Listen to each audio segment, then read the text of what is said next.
खबर उत्तर प्रदेश अयोध्या से सपा सांसद अवधेश प्रसाद ने जल भराव की समस्या को लेकर निरीक्षण किया। रामपत और श्री राम अस्पताल का निरीक्षण किया। निरीक्षण के बाद सांसद अवधेश प्रसाद ने कहा, सादतगंज से रामपत का शुरू किया है निरीक्षण, पर गड्ढे को लेकर लगातार मिल रही थी सूचना, जिसका किया निरीक्षण। कई स्थल ऐसे थे जहां पर बताया गया था गड्ढा है, जहां पर किया गया ताजा निर्माण। रात में सड़कों को बनाया गया है कि जोड़ा गया है। रामपत की सड़कें अगर बनी होती अच्छे ढंग से नहीं होती, गड्ढे पाटने की जरूरत। पूरी दुनिया के लोग आते हैं अयोध्या श्री राम अस्पताल में भरा कीचड़, गंदगी और बदबू कर रहे अस्पताल। सांसद ने उठाई मांग, निर्माण कार्य की हो उच्च स्तरीय जांच। रामपत की गड़बड़ी से राम के नाम की हो रही है बदनामी। ये बड़ा मामला है, राम के नाम पर हो रही लूट। पूरे प्रकरण को गंभीरता से लेते हुए उच्च स्तरीय जांच कमेटी का हो गठन। सुनिश्चित टाइम देकर कराई जाए जांच। मांगी जाए रिपोर्ट 1 महीने के अंदर। मांगी जांच में सब दूध का दूध और पानी का पानी हो जाएगा। कितने लोग हैं जिम्मेदार, कौन है जिम्मेदार, सब होगा स्पष्ट। जिन लोगों पर कार्रवाई हुई है वो नहीं है सफिशिएंट, अभी और भी लोग होंगे इसमें शामिल।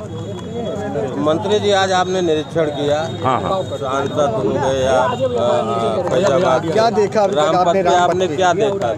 देखिए, ऐसा है, रामपत की जहाँ से शुरुआत हुई है जी जी शहादतगंज, और उसी के बगल में 200 मीटर की दूरी में हमारा घर है जी जी। हम वहाँ से चले, हमारे साथ तमाम साथी चले, तो लोगों ने लगातार ये सूचना मिलती रही हमें कि रामपत बैठ गया है, गड्ढा हो गया है, लोगों के लिए दुश्वारियाँ पैदा हो गई। तो मैंने कहा सत्र से फुर्सत मिले बिना लोकसभा से, तो भाई आकर मौके देखेंगे। तो मैं आज आया, देखा, और कई जगह रुका भी, रिकागंज में रुका, उसके आगे रुका, लोगों से पूछा भी और देखा भी। तो ऐसे स्थान भी मुझे दिखाई पड़े जहाँ पर गड्ढा होना बताया जाता था, और ताज़ा मेसफाल्ट कहते हैं तारकोल को, बिछाया गया।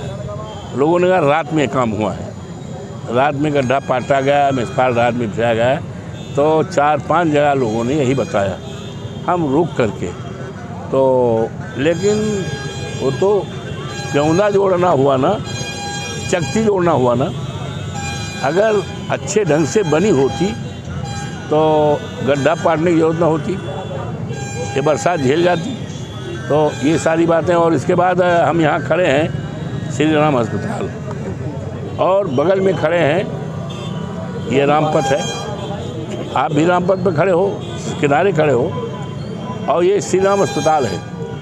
दुनिया के तमाम लोग अयोध्या में आते हैं, और ये दुर्दशा ऐसी है, कीचड़ भरा हुआ है, गंदगी है, बदबू कर रहा है, मच्छरों का राज है।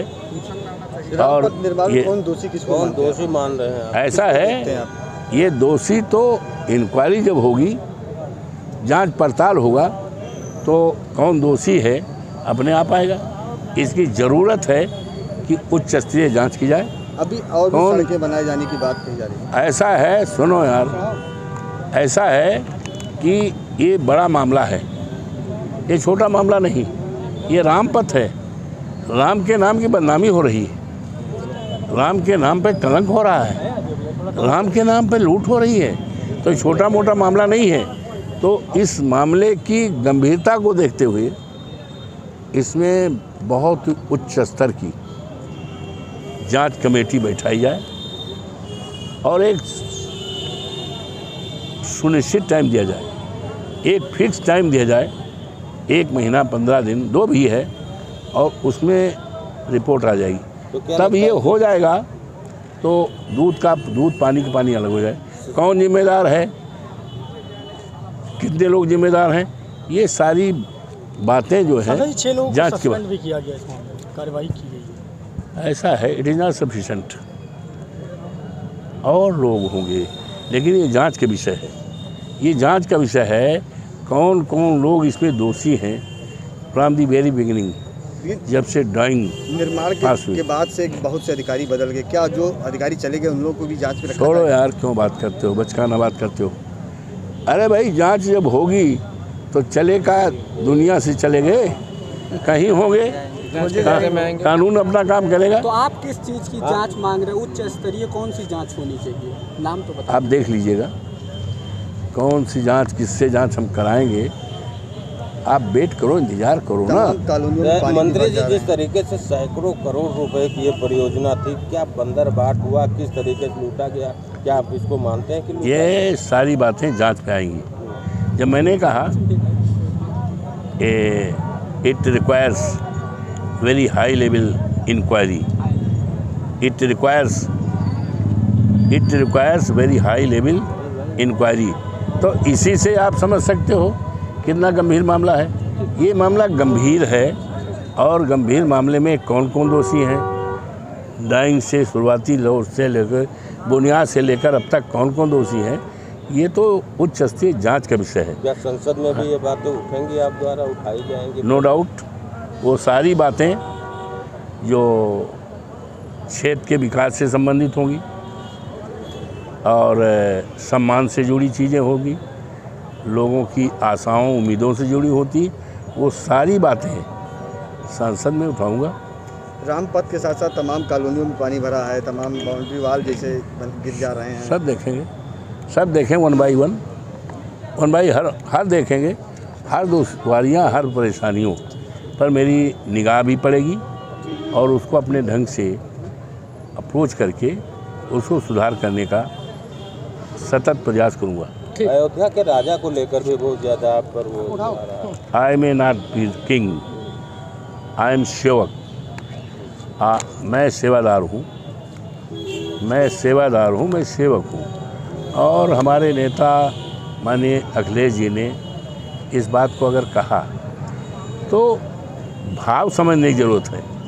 भाव, उनका भाव क्या था मेरे प्रति? उनका भाव बहुत ही सम्मानजनक तरीके का भाव था, लेकिन ये कहाँ भाजपा के कुछ लोगों को कहाँ पसंद आएगा कि जिनको शूद्र कहते थे, जिनको फलाना धमाका कहते थे, आज अखिलेश राजा कहते हैं। उनका भाव राजा का नहीं था, उनका भाव मेरे प्रति बहुत ही ग्रेट सम्मान देने का था, जो भारतीय जनता पार्टी को नहीं पचा। कुछ लोग, सबकी बात नहीं करते, अच्छे लोग भी हैं, कुछ लोग तो वो इस तरह का बात कर सकते हैं। और लोकतंत्र है, लोकतंत्र में राजा माँ की पेट से नहीं पैदा होगा।